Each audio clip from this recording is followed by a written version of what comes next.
ಜೊತೆಗೆ ಅಧಿಕಾರಶಾಹಿ ವರ್ಗದವರು ಪ್ರಾಮಾಣಿಕವಾಗಿ ಕೆಲಸ ಮಾಡಿಸಿದ್ರೆ ಈ ಹಾದಿಗೆ ಇಳಿತನೇ ಇರಲಿಲ್ಲ.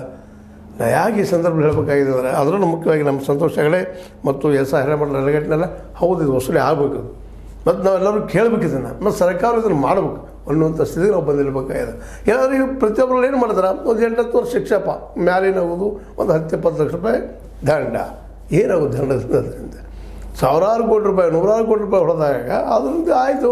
ನನ್ನ ಒಬ್ಬಳೇನಪ್ಪ ನಾಳೆ ಇನ್ನೇನು ಇಲೆಕ್ಷನ್ ವರ್ಷದಲ್ಲಿ ಏನಿಲ್ಲ ಆಸ್ತಿಯಾಗಿ ಬರ್ತದೆ, ನಮ್ಮ ಮುಂದಿನ ಜನ್ರೇಷನ್ ಆರಾಮಿರ್ತದೆ ಅನ್ನೋಂಥ ಪರಿಸ್ಥಿತಿಗೆ ಮನಸ್ಥಿತಿಗೆ ಎಲ್ಲರೂ ಬರುವ ಎಲ್ಲ ಸಾಧ್ಯತೆಗಳಿದೆ. ಮತ್ತು ಬಂದರೆ ಈಗಾಗಲೇ ಏನಾದರೂ ಆಗಲಪ್ಪ ನಾವು ಗಳಿಸಿಟ್ಟು ಹೋಗೋಣ, ನಾಳೆ ಜನ ನಮ್ಮ ನಂತರದವರು ನಮ್ಮ ನೆಪೋಟಿಸಮ್ ಅಂತೀವಿ ನಾವು, ಅದಕ್ಕೆ ನಮ್ಮ ಪರಿವಾರದವರು ಆರಾಮಿರ್ತಾರೆ ಅನ್ನೋಂಥ ಭಾವನೆ ಇವತ್ತು ಬಲಗೊಳ್ತಾ ಇದೆ. ಅದನ್ನು ಹೊಡೆದು ಉಳಿಸ್ಬೇಕಾಗಿತ್ತು ಅಂದರೆ ಅದನ್ನು ಮೂಲೋತ್ಪಾದನೆ ಮಾಡಬೇಕಾಗಿತ್ತಪ್ಪ ಅಂದರೆ ಇವತ್ತು ಇವರಿಗೆ ಶಿಕ್ಷೆ ಮತ್ತು ಅವರ ಆಸ್ತಿ ಎಲ್ಲ ಕಬ್ಜಾ ಮಾಡಲೇಬೇಕಾದ ಅನಿವಾರ್ಯತೆ ಅದಂತ. ಎಲ್ಲಿದ್ದು ಬಂತಪ್ಪ ದುಡ್ಡಿದು?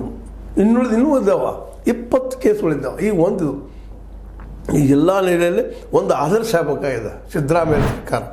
ಹೌದಪ್ಪ, ಇದೊಂದು ಆದರ್ಶ ನಿರ್ವಹಿಸಬೇಕಾಗಿದೆ. ಅನೇಕ ಜನ ಇದ್ದಾರೆ ಇಲ್ಲೆಲ್ಲ ಬರೀ ಅದರ ದಂಧೆ ಮಾಡ್ತಾಯಿದ್ದಾರೆ. ಇವತ್ತು ನಿಸರ್ಗ ಲೂಟಿ ಮಾಡುವಂಥದ್ದು, ಕಲ್ಲುಗಳನ್ನು ಲೂಟಿ ಮಾಡುವಂಥದ್ದು, ಕಬ್ಬಿನ ಲೂಟಿ ಮಾಡುವಂಥದ್ದು, ಅದರ ಹಸಿರುಗಳು, ತಾಮ್ರ, ಇನ್ನುಳಿದ ಯಾವುದೇ ಆದರೂ ಗಿಡ ಮರ ಅರಣ್ಯ ಪ್ರಾಣಿಗಳು ಸಹಿತ ಮಾರ್ಕೊಂಡು ನಾವು ನೋಡ್ತಾ ಇದ್ದೀವಿ. ಈ ದಿಶೆಯಲ್ಲೇ ನಮ್ಮ ಸರ್ಕಾರ ಇವತ್ತು ಹೆಡ್ ಆ್ಯಂಡ್ ಐ ಸಿಕ್ಕದು, ಕೈಯಲ್ಲಿ ರೆಕಾರ್ಡ್ಸ್ ಅದಾವೆ.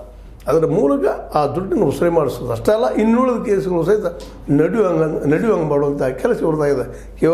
ಕೇವಲ ರೋಸಯ್ಯ ಅವ್ರದ್ದು ಅಷ್ಟೇ ಅಲ್ಲ, ಆಂಧ್ರ ಪ್ರದೇಶದ ಮುಖ್ಯಮಂತ್ರಿ ಇದ್ದಂಥ ರೋಸಯ್ಯ ಅವರು ಇಲ್ಲ, ಅವರಂಗೆ ನಮ್ಮ ಇವ ಸಿದ್ದರಾಮಯ್ಯನವರು ಈ ಒಂದು ದಿಶೆಯಲ್ಲಿ ಹೆಜ್ಜೆ ಇಡಬೇಕಾಗಿದೆ.